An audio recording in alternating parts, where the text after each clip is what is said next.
Welcome to Postgame Podcast. I'm your host, June. I got my boy B Foster with me. And before we get into this, I want to remind everyone to subscribe to Bleachers to Speakers on YouTube and follow us on all the podcast aggregators. Just type in uh, Postgame Podcast FFSN in the search. Make sure that notification bell is on. So whenever we drop, you'll get a notification and download those episodes. Foster, it is Thanksgiving Eve. If there was such a thing. Anyway, man, I'm glad we're doing the show because I hate to keep bringing this back up, but the Pistons were 14-68 last season, right? Mhm. And it's only fitting. I believe we're 8-11. I don't know how many losses is on. I know we're at 8 wins now. So to surpass half of the win total last year within the first month of the season, I'm happy. I'm thankful.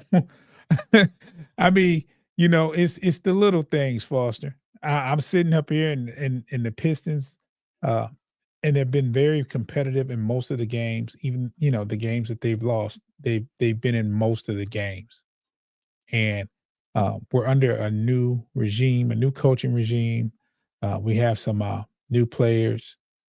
Um, if you want to you want to consider it a roster overhaul because there's several players that were here last year that are not here. Um, Different starting lineup, of course. The core is intact, but the a lot of the supporting cast are gone, and we have some new supporting cast, and we're thankful to have them. So it's only fitting to have a Thanksgiving type of show when we're so thankful for what we have this year in comparison to last year. Now I know there's a lot of people that have their teams. You have your Lakers fans, you have your Denver fans, you have your Phoenix fans, you have your Boston fans that are like 8-11, laughing at that. Okay, you got until you go through what we went through last year, you probably won't understand. But I'm thankful, Foster. How you Yeah, feeling? yeah, yeah. So, I I'm actually really I'm actually really excited at the direction of the team. Um, I snuck down to LCA on Monday, and I got Mhm. a close up look at the return of Asar Thompson. I got to experience, Cade didn't play, but I got to experience the game winning shot at the buzzer. You got a good shot of that too. I saw where you filmed it. Yeah, yeah, You had a yeah. It was perfect. I wish I would have uh, held the video a little bit longer, but it was over once the shot went down. oh, you But could I mean, the excitement, it was a game winner. You got yes, but I really like the direction we're going in. We'll obviously have Kate back real soon, but I really like what I saw from Asar Thompson, and I think that the team really has a direction, and we're getting more and more complete as a unit. Albeit a win versus the Toronto Raptors, and they were missing their best shooter. Um, and the Raptors shot pretty bad outside of Scotty Barnes. Scotty Barnes looked like Scotty Pippen. No, yeah, but Scotty with Scotty.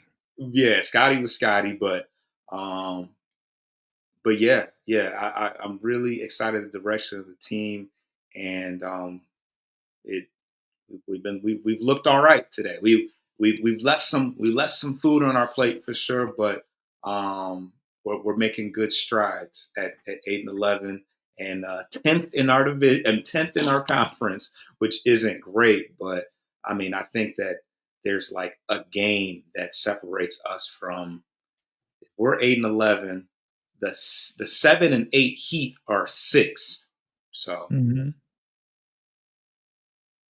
Yeah, So we played 19 games and the Heat have played 15 games. So you can look at the record and say, "Hey, man, you guys are 8-11. You're number 10th in the conference." But man, last season, last season was one to forget. And the crazy thing that nobody brings up, we had a new coach last year, first year coach, Yeah, he was first year coach. and we're thinking, my God, right? This man, and I actually felt sorry for him. Like, this is a heck of a thing to go through. New coach, you come in, you have some young players, and you go 14 and 68. And you run out of excuses. You run out of things to say at the press conference. Everything is, I got to get them prepared better. This is on me. And it's like you don't see the ending of it.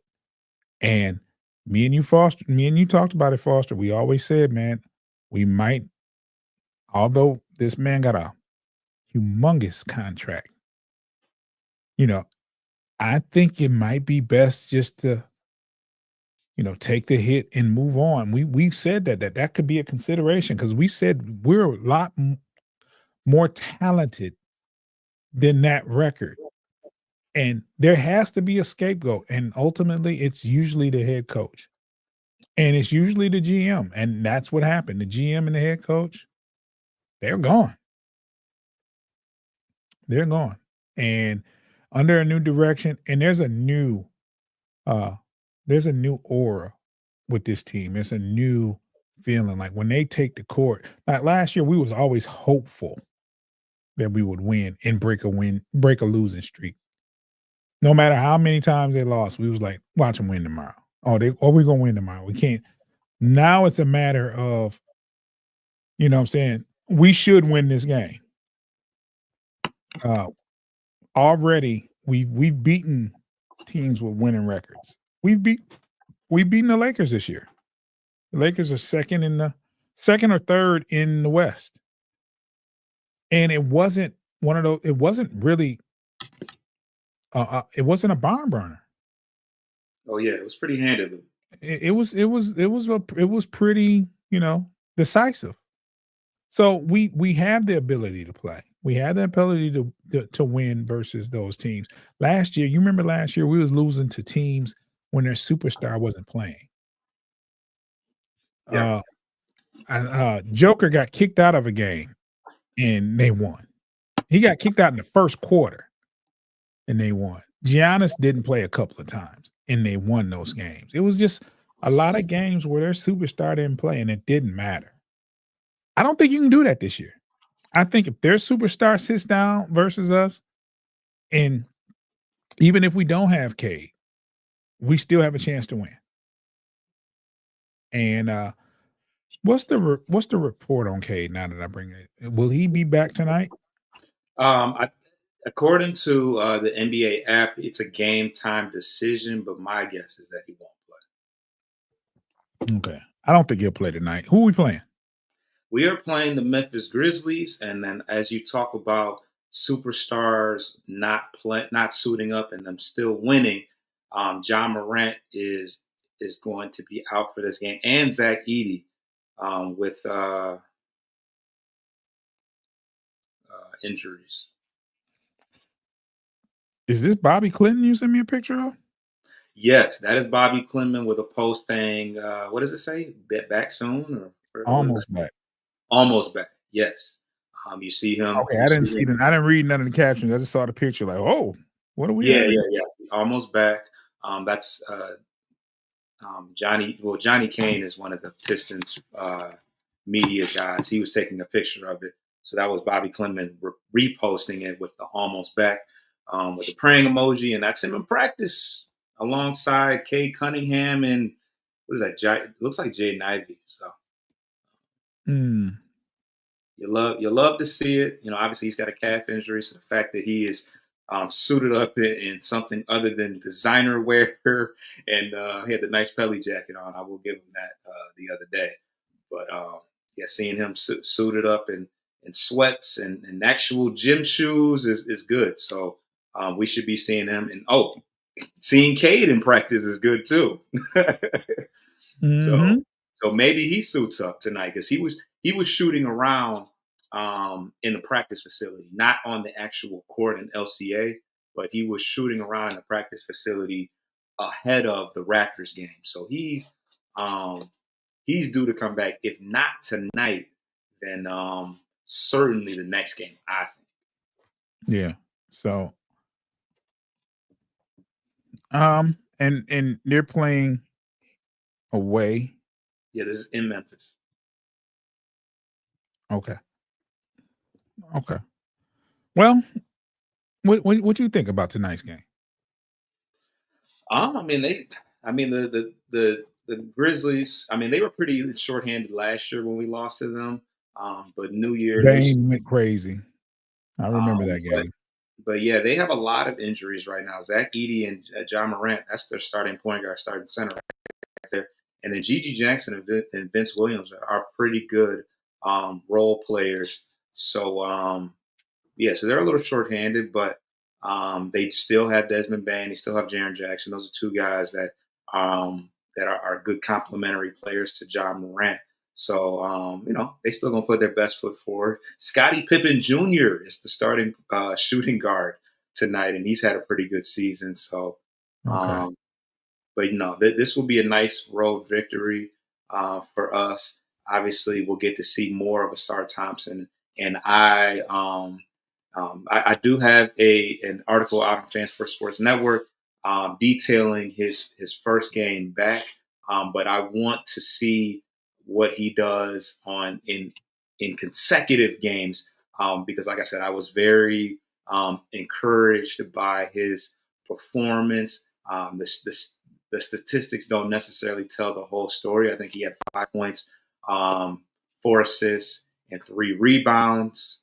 But he brought something to the floor that I wasn't that we would hope to see from him, but not necessarily something that we expected because we didn't see much of it last year. And that's that playmaking ability, pushing the floor in transition, making plays in the half court. He had a alley oop to Jalen Duren.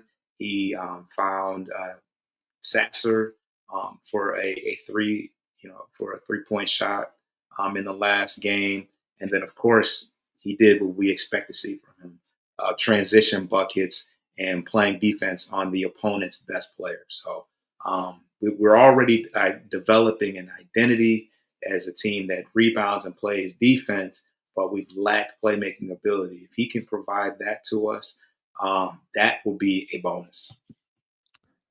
All right. Let's take a quick break. And when we get back, I have something I want us to try, Foster. I just thought of something creative. Hopefully you buy into it. If you don't like the way it sounds, we don't have to try this, but I think I got something for us. If you're watching, we will be back in like 6 seconds. And if you're listening, you'll have to endure those wonderful ads, but we'll be right back.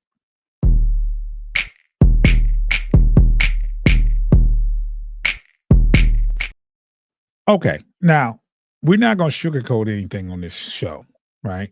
We're thankful for what we have. But what I want to do is, first of all, I got some advice I want to give to a player. But after that, I'm going to name a player, Foster, and then I want you to give them some advice. I want you to have your coach's hat on. But first, I got a message for Mr. Ron Holland, right? Okay. All right. First off, I love your defense. I love your energy. I love your confidence. However, it's very apparent that you're not comfortable with shooting this 3 point shot. And other teams are starting to take notice. And if you haven't noticed, you're open for a lot of these shots and you're not taking them in confidence for very good reason. My I mean, I get it. I look at the shooting percentages. At one point, you had missed 16 in a row, and the shot doesn't look promising, right? The form is good, but it's a clanger. It's an air ball. It's a bad looking shot once like the form is good. It's just when it gets there, it's off, and it's clearly off. A lot of times you're on the wing waiting for the ball. Just got a quick suggestion. I I have a philosophy. You hurt my team by not shooting, right? More than that you can hurt my team by not shooting just as much as you miss, right? My suggestion: quit standing out there by the 3-point line for the ball. Cut to the basket, get to the pass or get in position where you can drive. Because often you are out at 3-point land and that's what they want you to do. And they're daring you to shoot it. And I would be a fool to tell you not to shoot it. You have to. But you can also avoid those situations a little bit. I think you hang your hat on your defense. You make them work for it. You get steals. You cut off passing lanes. You'll get your points. You'll start getting easy buckets, and then that rim is going to open like the Red Sea. You'll hit your jumpers. It's just all about confidence because you have a nice, decent looking shot. It's just off, and I think it's off because of your confidence. So if you can get to the free throw line, you shoot free throws pretty good. There was one incident where you didn't, and I don't want to bring that up, but yeah. But other than that, just keep going. Don't put yourself in a position to where, or try not to put yourself in a position where you have to shoot a 3-point shot. No. But anyway, Foster, I just had to, let that out. I mean, because I'm excited about Holland and his future here. Uh, Oscar Thompson made some great plays. So, but anyway, I'm going to name a player and I want you to give them some advice. Now, we're not going to do this long. It's going to be about 3 or 4 players, and they're not going to be starters probably. First player, Oscar Thompson. What do you tell Oscar Thompson? Um, I think he just needs to keep doing what he's doing. Obviously, we haven't seen him play a lot, so there's not too much critiquing do for him. Oh, you But ain't got to critique him on his play. Just welcome him oh, back, just or on coming back. Any advice you want to get on him entering the lineup, or Yeah, I mean, I just think that he needs to just have fun out there.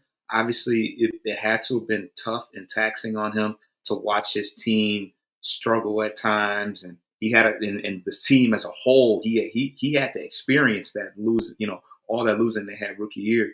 But they just continue to get back to the reason why he decided that he wanted to be a basketball player when he grows up, and can just enjoy it because the talent is there and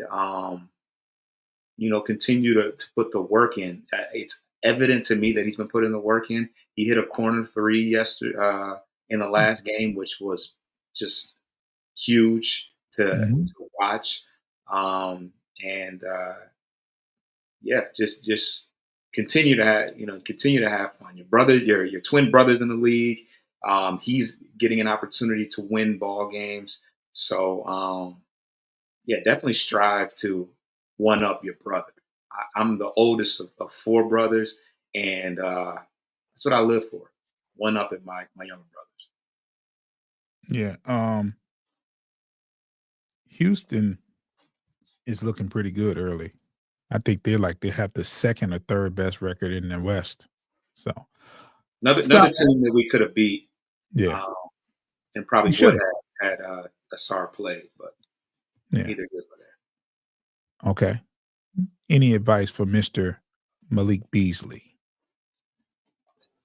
I don't have too much. I don't have too much negative to say about him. He's came in.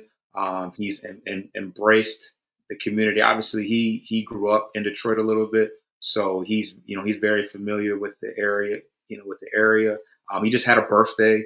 Happy birthday to Unc. And I say that jokingly because I think they called him Unc when he first got here, even though he's not that old. And but yeah, he's done a great job of taking guys like Ron Holland under his wing and being a leader. And I think that he's been very integral on the court and off the court and making the team what they are today. So yeah, definitely continue to. Um, well, I don't have to tell him to continue to be confident in his shot because he's a high volume shooter that's never going to be scared to take a shot, but continue to lead the young guys in the right direction. Okay. Mr. Fontecchio. I knew you were gonna say. I Of knew you were. course. Yeah. Just believe in your shot. I mean, that's the reason why he's in the league right now. I think that he has done a pretty decent job defensively. I think he still doesn't cease to amaze me what he's able to do defensively. But just gotta believe in the shot. That's the reason why. That's one of the main reasons why he made it to the league.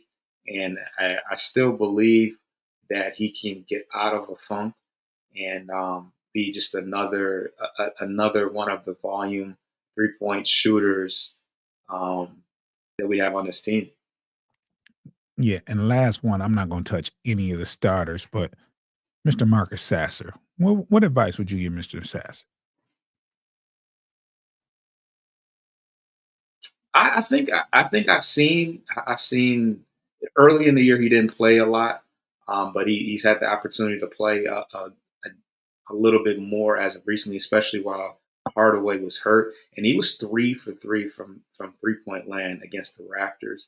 Um, I just think that he another person that needs to continue to be confident and believe in his game because I think that when he's uh, I don't think that he's a very good playmaker. I don't think that's something that we're ever going to really see from him. I think he's a true two guard that's in a point guard's body. But when he believes in his shot, and when he's got his heart set on scoring the basketball, he can be very dangerous from the outside and attacking the rim. So confidence is a key for him as well.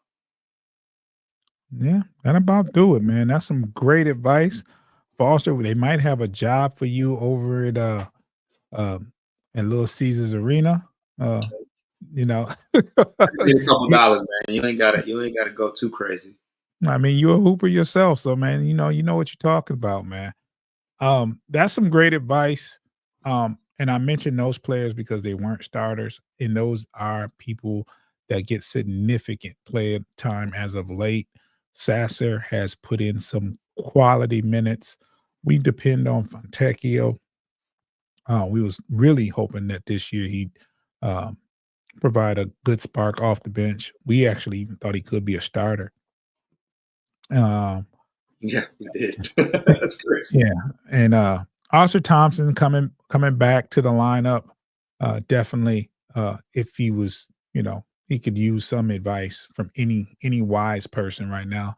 This team is, he's been out since March, and that's the only reason I would, figure he would need some advice because, he's just now getting back, and it's sometimes it's difficult to get back on track.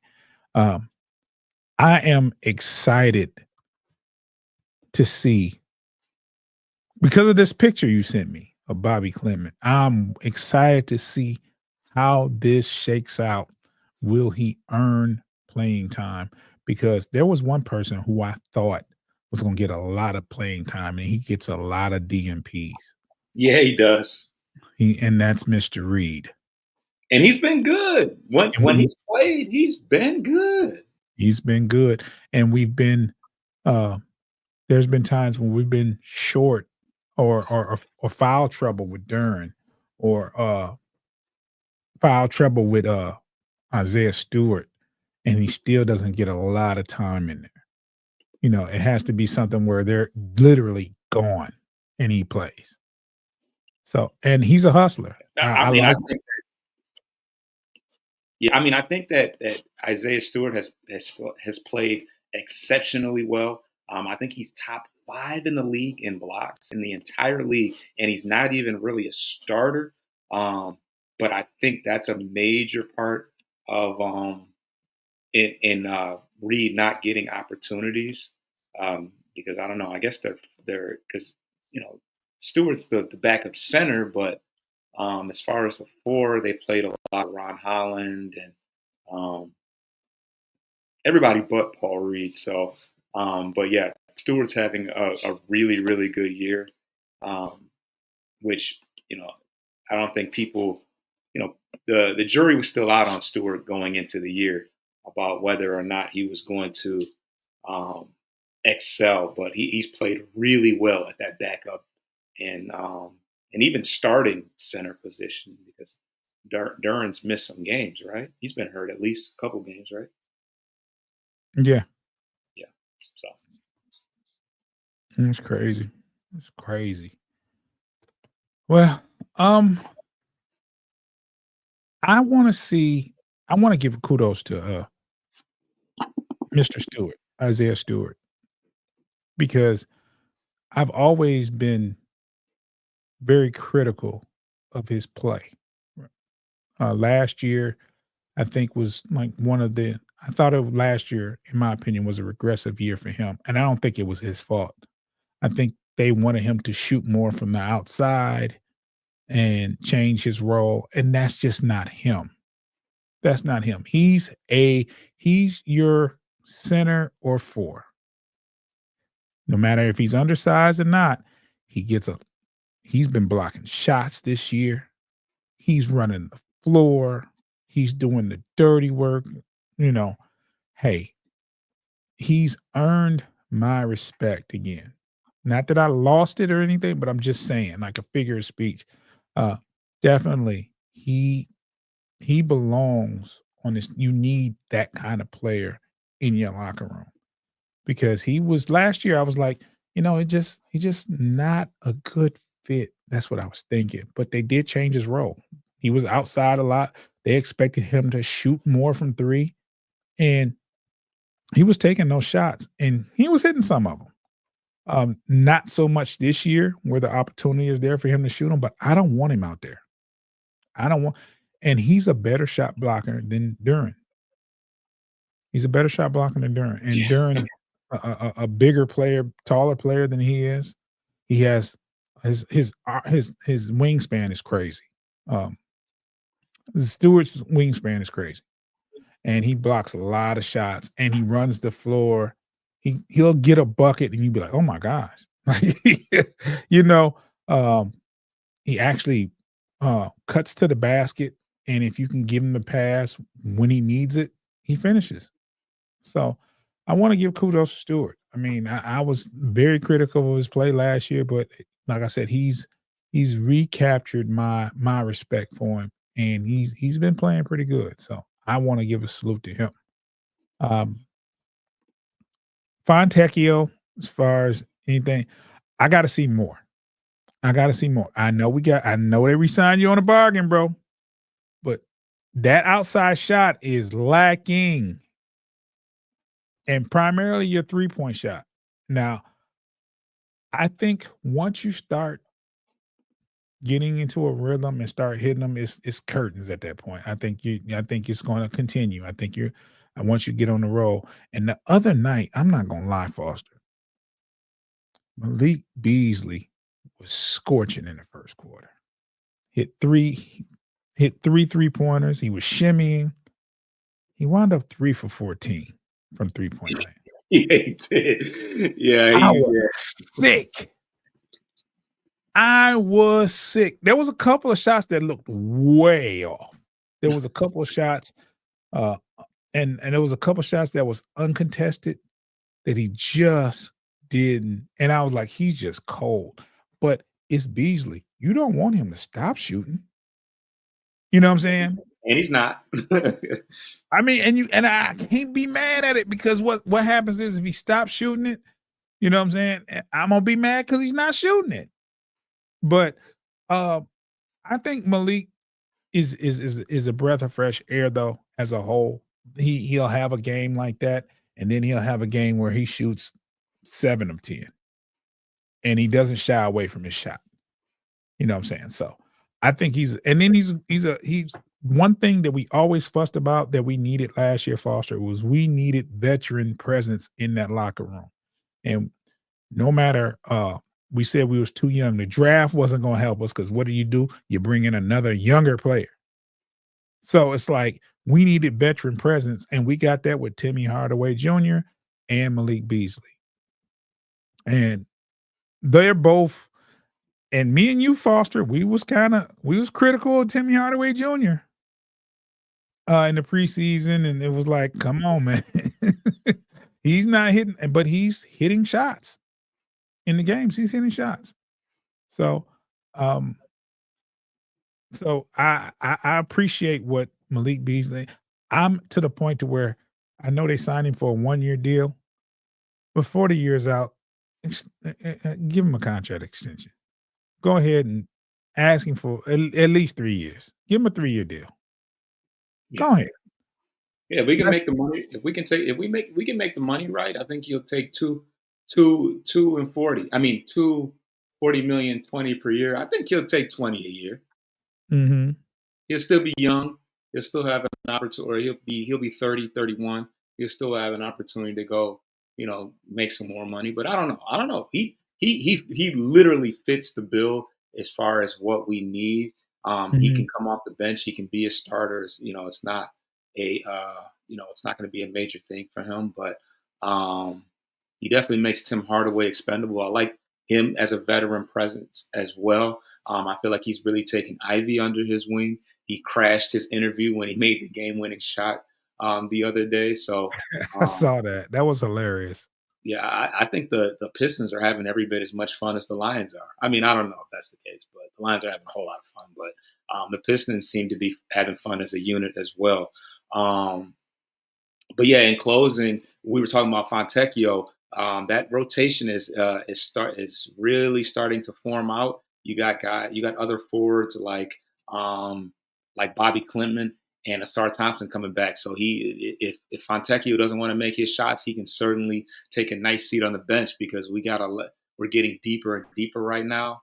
And lastly, my hopes going into this year was that we could at least be in the playoff play in conversation, put some pressure on that front office to make some moves at the deadline, because we do have some redundant pieces, and we have we have a lot of we got a lot of bodies, we got a lot of really good players, and it will definitely put us in an opportunity if we continue to compete like I think we will, to make some moves, some bigger moves, bring in another star, to make us a legitimate playoff team for now and for the future. Because yeah, you got Beasley, so do you need Tim Hardaway? They're kind of the same guy. You got Ron Holland, you got Asar Thompson. Obviously, we wouldn't move either one of those guys, but Yeah. you got a lot of players that are vying for some. You got Sasser. You know, it's in the mix too. I mean, He's you got a provided lot a of. spark. You said what? He's provided a spark. Yeah, That he has. I mean, yeah, he's shot well as of late. He's provided some good ball handling. Um, but yeah, we got a lot of guys buying for spots, and yeah, I'm pretty excited for this game to see how that goes. Hopefully, they don't piss me off tonight. what time do they start? That game starts at 8 o'clock. Okay, let's take a quick break, and if you're like I said, if you're watching, we'll be back in 6 seconds, and if you're listening, you're gonna hear some more wonderful ads.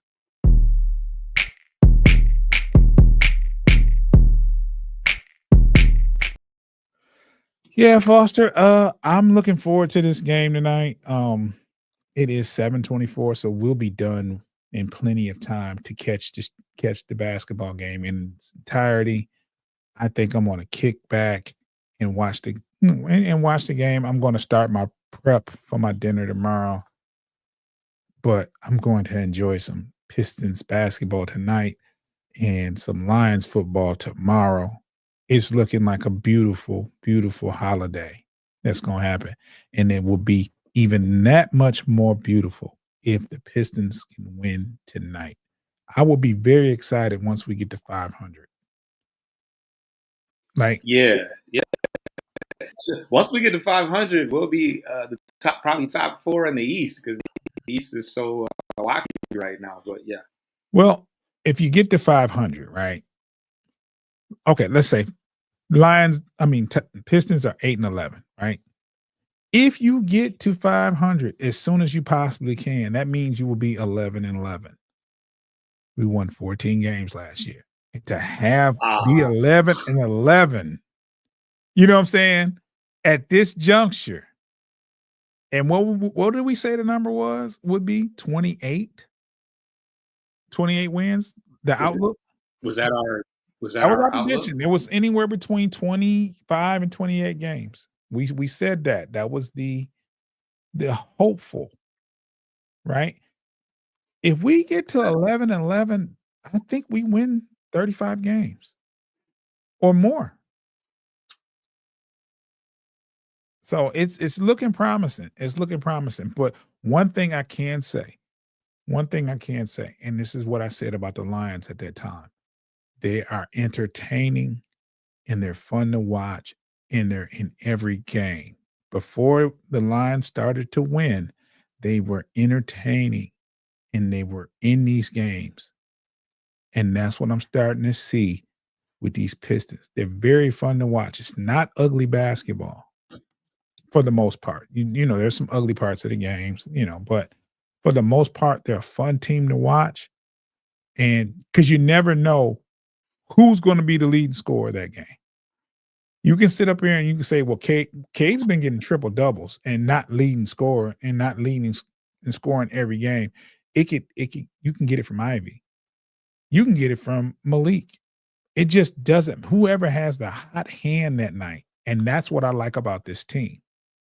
Like you're not depending upon one person, and you can get 18 and 19 points from Tobias Harris. He's been kind of quiet lately, but he can get you those points when you need it. So this is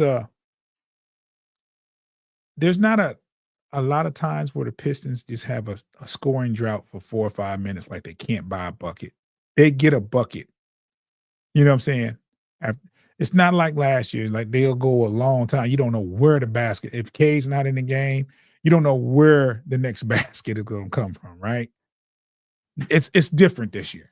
It's very different. Whether Cade's on the floor or not, there's people capable of putting the ball putting the ball through the rim, through the hoop, and like I said, that young man that's dunking the ball in this picture, I think he I think what happened last game, I think that sets it off. I think that's gonna be a spark for him because I don't think he had a game winner at the buzzer for the Pistons?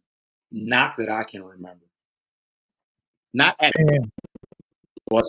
I don't think at the buzzer, no. but Maybe the winning point, but maybe a clincher or you know what I'm saying, or but I think because there was a couple of plays that he got to the rim so fast, you know what I'm saying?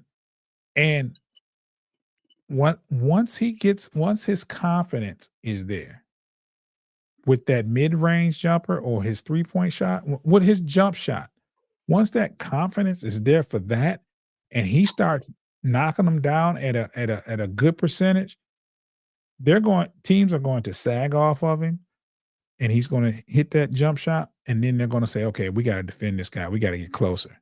And it's pick your poison at that point. yeah. And I forgot that the referees were awful in the game yesterday. There was one super controversial call where Isaiah Stewart and Jakob Pertl had a jump ball, and you could see they slowed it down and froze it on the jump ball screen, and he was holding Isaiah Stewart's arm, like just blatantly holding his arm. The crowd was going nuts, but they also missed a couple and one calls where Jaden Ivey got fouled. He never put the ball back down, and they were not giving him the continuation bucket. Um, but yeah, despite all that, we were able to win the ball game. And I do want to leave you with one stat. The Pistons, when you talk about creating offensive opportunities and going on large droughts, the Pistons are 14th in the NBA in fast break buckets. And that is all while being last, very last in the league in steals. So I think that is another aspect of the Pistons game that is going to be unlocked with Asar Thompson.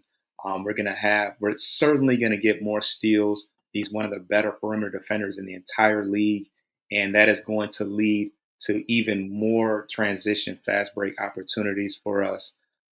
So just something else to look forward to as this team continues to get healthier and stronger. Once Bobby Clinton comes back, this team will be 100% healthy with everybody on the roster.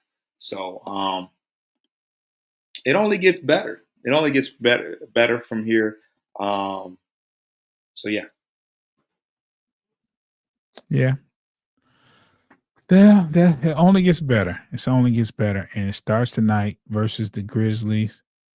Um, this is another team that I can't put my I can't put my finger on. Like one game, they look lost, and the next they look like they're lights out. I mean they're 11-7, so they're having a pretty good year. Yeah, I'm going back to last year as well. Like Oh, their whole they'll team was hurt last year. Jaren Jackson. yeah, but they like well let's go Yeah. to the when Ja was healthy and there was talks of MVP and they get in the playoffs and they just look like they don't belong. And Yeah, he was and young. They were young then, though. well, it continued after that though, Foss. Like I said, like they'll play like Jaren Jackson will look like he's the next up. Yeah, You know what I'm saying? And you look like you have a support player in Bane that's going to get you those tough knock down those tough shots when everybody's being collapsed on, right? And then right, next thing you know, they're playing somebody, they're losing to somebody they don't have no business doing by 30. They'll do that. And I expect against the Pistons, like every other team, they're gonna have their best foot forward. Like it seems like everybody that plays not so well or not consistent, they get it together when they get on the court with us. right. That's just what it is. And Even the Hornets. honestly, I wouldn't have it no other way. Yeah, I wouldn't have The it no other Hornets would way. be. I want in order to be better, you gotta beat the best. And I want other teams' best effort on that floor because we're not gonna get any better when teams lay down or not play their starters. I'm tired of looking like that team that what's my man name for Boston? That said, we just put in our practice players for them. Oh, Pritch. Oh well, no, they Oh, said that. It was Jalen. Was that Jalen Brown that said that, or Jalen Brown said that, man. yeah, they said Peyton Pritchard. They just sent him in there. If I was Peyton Pritchard, I'd be embarrassed. You just threw me under the bus too. Kind of, but yeah, kind of. But he is what he is. He's a third string point guard. He's I don't good need y'all though, I don't honestly. need y'all to tell me that I'm not that I don't need they people see me getting off the bench. You ain't gotta play me like I'm a bench player. We just put in anybody Well, for them. you are. I mean, we know what it is, but you're not gonna say that, right? His ring looked pretty too. Exactly. Every person is I put it like this, on your basketball team, every single person is important. From your starters to your players that put in significant minutes off the bench to the ones that don't play, but they're your ultimate practice players. They the ones that help you get prepared for your games. And that reminds me, I got a buddy, right? Mhm. His name is I don't want to say his real name. I'll just call him Ezekiel, right? And he really believes that he can beat uh Mr. What's his name? The Eh, Nassus. Thanasis. Because of his blooper reels and the way he looks out there on the court, his efforts, he thinks he has a chance of beating him in a game of one-on-one. Now, my thing is this, and I've said these points to him. Before you made your points with him yesterday, Foster, you didn't know about those. Me and you never discussed it. You were saying the same things that Right. I was. First of all, he's an NBA player. Whether you think he belongs there or not, he's there. Second of all, he's going to you're going to be tired by the fourth point of the game. This man runs up and down the court like a deer. At 6'8". At 6'8", and second of all, he's 6'8". You're And not going to shoot in over him. great shape, physical shape. Like, You're not gonna put up a shot over him, and you're not going to run past him. You're not gonna get past him. I don't care how fast you think you is, 4 of your steps is 2 of his. And there's just you can look at his blooper reels. He won't make those bloopers against you one-on-one. Now, I'm willing to bet that my friend Ezekiel, if he was put into an NBA game, he'd have a blooper reel like that. And we know he's better than that. So before you think you're better than if you're at home and you don't play basketball every day and you go, don't think you're better than any of these NBA players, because you're not. Whether they play 2 minutes or whether they play 30 minutes, you're not. They are professional basketball players. You're not going to walk into a barbershop and cut hair better than them, and you don't, and that's not your forte. You're just not going. They're professional barbers. You're not going to do as good as them. It's any profession. So it is what it is. So, Foster, we're going to get out of here. Do you want to put a bow on this one? I know it's we got about 20 minutes before the game starts. I'll give you some time to get your snacks or whatever. And they'll give me some time to get this up on Megaphone. So put a bow on yeah, this. no bows. I've said my piece. I hope it's a good competitive game going into the holidays. But yeah, I'm optimistic. I'm optimistic. Okay. So I'll put a bow on it. So before we get out of here, I want to wish everyone a happy Thanksgiving. I want to say that I'm thankful for you for watching. I'm thankful for you for listening. I'm thankful for my family. Thankful for my God. I thank everyone that has me in front of this camera, in front of this microphone, doing what I do, because it doesn't feel like work. It's fun, and you guys make it all possible for me to have an exit from my everyday life. So when I come in here, this is my venting. This is my escape. This is what I love to do. And I'm very thankful that I do have that. And I'm thankful for you. I'm thankful for my co-host, and I'm very thankful for Bleachers to Speakers. I'm very thankful for Postgame Podcast. I feel like Abe Lincoln. Subscribe to Bleachers to Speakers on YouTube. So follow us on all the podcast aggregators.